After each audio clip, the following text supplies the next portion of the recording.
Hey, and welcome to week 48 of 50. This week we're doing adjusted cost basis, the tax calculation that determines everything. Every tax advantage you've heard about life insurance, all of it depends on this one calculation. Now, here's my bias. The industry skips this because it complicates sales, but without understanding ACB, you can't evaluate whether life insurance is actually tax advantaged for you. Today, I'm showing you what changes the tax game completely. Real numbers, real policy, real implications, Math.Logic.Wealth style. Deeper materials are in the folders for the group that wants to study them afterwards. What is ACB? Well, cost basis determines what gets taxed. Every investment has a cost base. What you paid plus adjustments.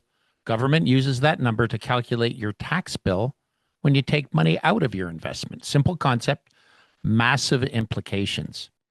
Normal investments, cost basis works in your favor, like stocks. You buy $1,000 worth of dividends stocks, you reinvest the dividends each year. The cost base rises to $1,400. You only put $1,000 in, but you're only taxed on the $100 gain, and it receives preferred taxation as a capital gain. Like rental property. What if you buy a rental property? You buy it for $500,000. Renovations cost $50,000, so your cost base becomes $550,000. It goes up. If you sell it for $750, you're not taxed on the full $200, only on the $150 gain after increasing the cost base. The pattern? Cost base increases over time, rewards your additional investment, reduces your tax bill, basically considered fair treatment. However, life insurance ACB, it's a different story. In the early years, withdrawals are mostly tax-free. Later years, progressively more taxable until almost everything is taxable. It's not a bug, it's a feature. It's by design. Here's a real example. We have the calculation of the adjusted cost basis for a life insurance policy. Client puts in over $7,300 a year for 10 years. The total amount they put in after 10 years, and that's all they plan on putting in, is $73,663. That's the accumulated premium. We have to subtract something from it to get the cost base. And the amount we subtract is something called the NCPI. In this case, the $73,000 has gone down to $72,000. There's that number. It's reduced by the net cost of pure insurance, which is a government regulated figure.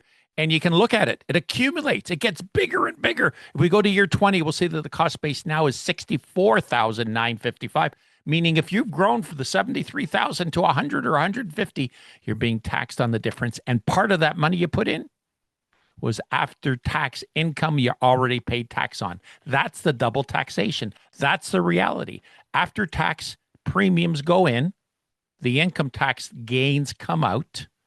The industry doesn't say this explicitly. It complicates sales. I'm saying it because it's a fact.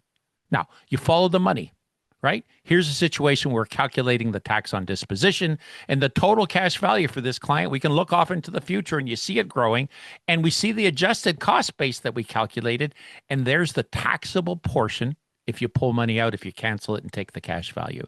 Notice there's no tax for the first 10, 11 years, and then progressively larger and larger and larger. Eventually, the entire amount of cash is fully taxable if you withdraw it as tax. Now, the nice thing that we'll get into in other sessions is the opposite side, which we call the capital dividend account credit. It is calculated as the opposite, where your total death benefit is up to $230,000 after 20 years. You'll notice the ACB is 64. That means only $165,000 of that amount can come out tax-free. $165,000 comes out tax-free out of a $230 death benefit. But eventually the entire amount of the death benefit comes out tax-free through the CDA. So as the ACB goes up, as it gets bigger, as it goes down and gets smaller and smaller, it's creating a benefit for capital dividend account, but a definite cost if you decide to cash out the policy. So the real question is, what does the ACB reveal about the government's intent? That's the calculation. It tells you how the product is meant to be used, not random tax policy. It's a roadmap for all of us. If we understand the design, we can talk about optimal use, and it becomes obvious. Here's a page that looks at how the government taxes different uses of life insurance. If you're doing a withdrawal, as I showed before, it's progressively taxable. 0% early, 100% late. Government says, don't do this. And then you can look at other options. For example, policy loans, tax-free only to the ACB, then fully taxable. Government says limited use only. Bank collateral loans, tax avoided entirely. We got that situation to look at. And again, it doesn't mean that third-party bank loans are free or non-taxable. It means you avoid tax, but you do have a cost as it becomes collateral for loans. And we can keep going through this. We have first death benefit options. We have disability benefits. We can look at the contracts and make sure it's working. But one thing we know for sure, death benefit, completely tax-free. The government says, this is what it's for. Design philosophy is clear. Money in, encouraged through sheltered growth.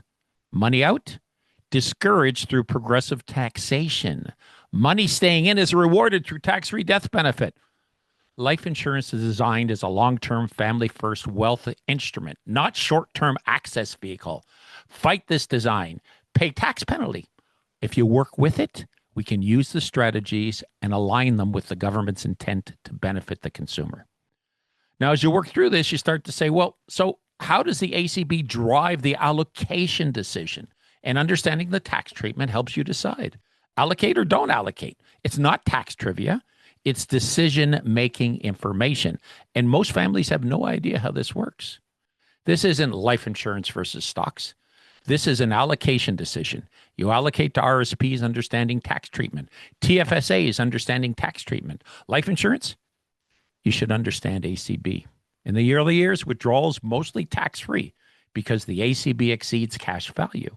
In the later years, progressively more taxable because cash value exceeds the ACB.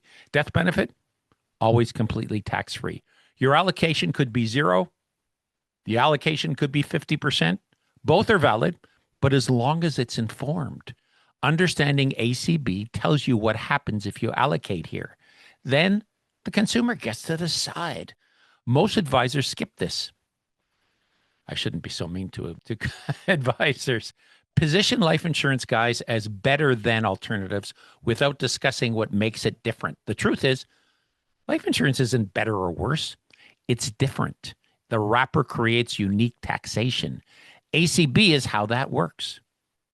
5 realities about adjusted cost base. Number 1, ACB determines what gets taxed. Government scorecard.